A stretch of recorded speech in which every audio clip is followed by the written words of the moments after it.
যে আজ যেমন একদিকে সংসদে বিধানসভায় শীতকালীন অধিবেশন শুরু হচ্ছে, তখন অন্যদিকে আজই কালীঘাটে বৈঠকে মমতা বন্দ্যোপাধ্যায়।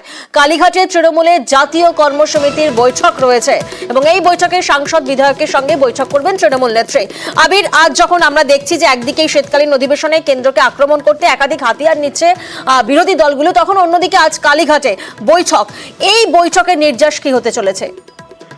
জাতীয় কর্মসমিতির সদস্য সংখ্যা হচ্ছে 22 জন এবং তাদেরকে নিয়ে গুরুত্বপূর্ণ বেশ কিছু সিদ্ধান্ত তৃণমূল কংগ্রেস গ্রহণ করে। উপনির্বাচনের ছটিতে জয়লাভ করার পর তৃণমূল কংগ্রেস শিবির অনেকটা আত্মবিশ্বাসী এবং 2026-এর যেহেতু প্রস্তুতি পুরোদমে তৃণমূল কংগ্রেসের অন্দরে শুরু হয়ে গিয়েছে, সেখানে সংগঠন সব থেকে বেশি প্রাধান্য পাবে। মনে করা হচ্ছে আজকের আলোচনার ক্ষেত্রে সাংগঠনিক বেশ কিছু ক্ষেত্র বাইরের এবং অভ্যন্তরের তাতে গুরুত্ব দেওয়া হবে। দ্বিতীয়ত হচ্ছে যে শীতকালীন অধিবেশন এবং একই সঙ্গে সংসদে এবং বিধানসভাতে এক্ষেত্রে দাঁড়িয়ে সাংসদ এবং বিধায়ক যারা রয়েছেন তাদের ভূমিকা কি হতে চলেছে।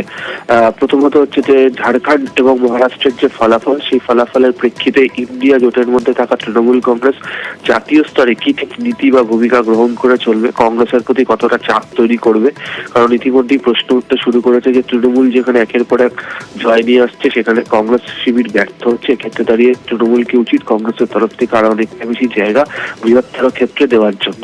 তৃতীয়ত হচ্ছে যে বেশ কতগুলো ইস্যুতে, বিশেষত ওয়াকফ বা আরো কতগুলো বিল কেন্দ্রেরও আসার কথা রয়েছে, সেক্ষেত্রে দাঁড়িয়ে তৃণমূল কংগ্রেস সেই নীতিতে কি ভূমিকা গ্রহণ করবে এবং সার্বিকভাবে তৃণমূল কংগ্রেস মনে করছে যে সাংগঠনিক ক্ষেত্রে তারা দাঁড়িয়ে তাদের কি ভূমিকা নেওয়া উচিত এবং দল কোন দিকে চলবে তারও নীতি নির্ধারণ আজকে মমতা বন্দ্যোপাধ্যায় তৈরি করে দিতে পারেন এই জাতীয় কর্মসমিতির বৈঠক থেকে। বেশ, আজকের এই বৈঠক থেকে কি কি উঠে আসে পারে সেদিকেই নজর থাকবে আমাদের। ধন্যবাদ আবির।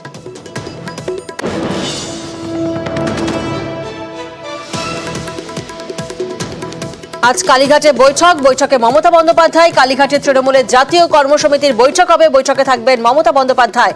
সাংসদ বিধায়কের সঙ্গে বৈঠকে থাকবেন তৃণমূল নেত্রী। সংসদে তৃণমূলের কৌশল নিয়ে আলোচনা হওয়ার যেমন সম্ভাবনা রয়েছে, আলোচনা হতে পারে মহারাষ্ট্র ঝাড়খণ্ডের ভোটের ফল নিয়েও।